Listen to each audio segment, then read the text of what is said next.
కోడిగుడ్డు అట్టతో ఎప్పుడైనా ఇలాంటి ఐడియా చేశారా అండి? అస్సలైతే ఊహించరు. చాలా క్యూట్‌గా ఉంటుందండి. ఈ ఐడియా మాత్రం తప్పకుండా ట్రై చేసి ఎలా ఉందో కామెంట్ చేసేయండి. ఇక్కడైతే నేను కోడిగుడ్డు అట్ట తీసుకునే విధంగా కట్ చేసుకున్నానండి. సైడ్‌లోనే ఎక్స్‌ట్రా పీసెస్‌ని కట్ చేసుకొని తీసుకోవాలి. ఇప్పుడు చూడండి వీటినైతే ఈ విధంగా సెపరేట్ చేసుకుంటున్నానండి. ఇలా పీసెస్‌గా సెపరేట్ చేసిన తర్వాత చూడండి ఈ విధంగా నేను మరికొన్ని పీసెస్ ఈ విధంగా తయారు చేసుకొని తీసుకోవాలండి. ఇప్పుడు కేవలం ఒక 2 పీసెస్ తీసుకొని ఈ విధంగా సెపరేట్ చేసుకున్నాను. ఇప్పుడు ఒక పీస్ తీసుకొని చూడండి ఈ విధంగా ఎక్స్‌ట్రా ఉంది కదండీ! కింద ఈ విధంగా నేను రౌండ్ షేప్‌లో అయితే కట్ చేసుకుంటున్నానండి. ఇలా ఎక్స్‌ట్రా పీసెస్‌ని అయితే రిమూవ్ చేసుకోవాలి.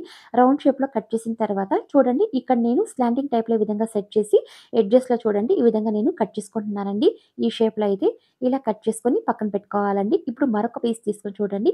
ఇలా నేను వేరే షేప్‌లో అయితే కట్ చేసుకుంటున్నాను. ఈ పీస్ కూడా ఈ విధంగా నేను రౌండ్ షేప్‌లో అయితే కట్ చేసి దీనికి చూడండి ఈ విధంగా పైకైతే ప్రెస్ చేసుకుంటున్నాను. ప్రెస్ చేసిన తర్వాత దీన్ని కూడా ఎడ్జెస్‌లో కొద్దిగా స్పేస్ ఇచ్చి కిందైతే దీన్ని ఈ విధంగా ట్రిమ్ చేసుకోవాలండి. కొద్దిగా స్పేస్ ఇచ్చి చూడండి ఇలా ట్రిమ్ చేసుకున్న తర్వాత ఇప్పుడు దీనైతే 2 పీసెస్‌ని పక్కన పెట్టుకోవాలండి. మిగిలిన అన్ని పీసెస్‌ని ఈ విధంగా నేను రౌండ్ షేప్‌లో అయితే కట్ చేసుకుంటున్నానండి. కేవలం ఇలా రౌండ్ షేప్‌లో కట్ చేసుకొని తీసుకోవాలన్నమాట. ఇలా తయారు చేసుకున్న తర్వాత రౌండ్ షేప్‌లో అయితే ఒక 8 పీసెస్ తయారు చేసుకున్నానండి. ఇలా 2 పీసెస్‌ని తయారు చేసుకొని తీసుకోవాలన్నమాట. ఇప్పుడు చూడండి ఒక పీస్ తీసుకొని ఈ విధంగా నేను ఫెవి బాండ్ అయితే యాడ్ చేస్తున్నాను పైకైతే. ఇలా నేను ఒక 3 పీసెస్‌ని సెట్ చేసుకుంటున్నానండి. ఒక దాని మీద ఒకటి ఈ విధంగా సెట్ చేసుకున్న తర్వాత మరొక పీస్‌ని ఈ విధంగా ప్రెస్ చేసి ఆపోజిట్ సైడ్ అయితే ఈ విధంగా మనం సెట్ చేసుకోవాలండి. ఇప్పుడు ఈ షేప్‌లో ఫస్ట్‌లో కట్ చేసుకున్నాం కదండీ! దీనైతే ఈ విధంగా నేను పైకైతే ఫెవి బాండ్ అయితే యాడ్ చేసి ఈ విధంగా సెట్ చేసుకోవాలండి. ఇలాగే ఇంకొక పీస్ కూడా మనం తయారు చేసుకోవాలండి. చూడండి చక్కగా ఇలా 2 పీసెస్‌ని తయారు చేసుకున్న తర్వాత వీటికైతే నేను కలర్ అయితే అప్లై చేసుకుంటున్నాను. దీనికైతే నేను లైట్ పింక్ మరియు ఈ విధంగా వైలెట్ కలర్ అయితే అప్లై చేసుకుంటున్నాను. టోటల్‌గా 2 పీసెస్‌కి ఈ విధంగా కింద మాత్రం అప్లై చేసుకోవాలండి. అండ్ మిడిల్‌లో అయితే చూడండి ఈ విధంగా నేను యెల్లో పెయింట్ అండ్ పైకైతే ఈ విధంగా బ్లాక్ పెయింట్ అయితే అప్లై చేసుకున్నాను.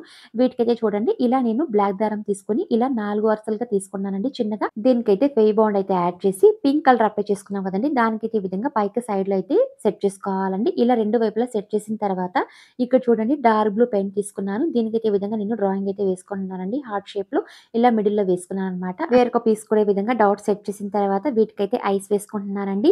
అండ్ పైన కూడా చూడండి ఈ విధంగా యెల్లో పెయింట్ సహాయంతో డ్రాయింగ్ అయితే వేసుకుంటున్నాను. చాలా చక్కగా ఈ విధంగా వేసుకున్న తర్వాత సేమ్ బ్లాక్ దారం తీసుకున్నానండి. దానికైతే ఈ విధంగా కట్ చేసుకొని చూడండి ఫెవి బాండ్ సహాయంతో ఈ విధంగా నేను పైకైతే అంటించుకుంటున్నాను. టోటల్ ఆరించుకున్న తర్వాత దీనైతే ఇంక మనం వాల్ హ్యాంగింగ్ చేసుకోవడమే అండి. ముఖ్యంగా అంటే అద్దం దగ్గర ఈ విధంగా ఇలాంటి బొమ్మలైతే మనం ఎక్కువగా హ్యాంగ్ చేస్తూ ఉంటాం కదండీ! బయట కొనకుండా ఇంట్లోనే మనం ఇంత కలర్‌ఫుల్‌గా చేసుకోవచ్చండి. చాలా క్యూట్‌గా ఉంటుంది ఈ ఐడియా మాత్రం. అంతే కాకుండా బయట కూడా ఈ విధంగా హ్యాంగ్ చేసుకోవచ్చనమాట. ఐడియా మాత్రం నాకు చాలా బాగా నచ్చిందండి. మీకెలా ఉందో ప్లీజ్ కామెంట్ చేసేయండి. Please like, subscribe and share చేసేయండి.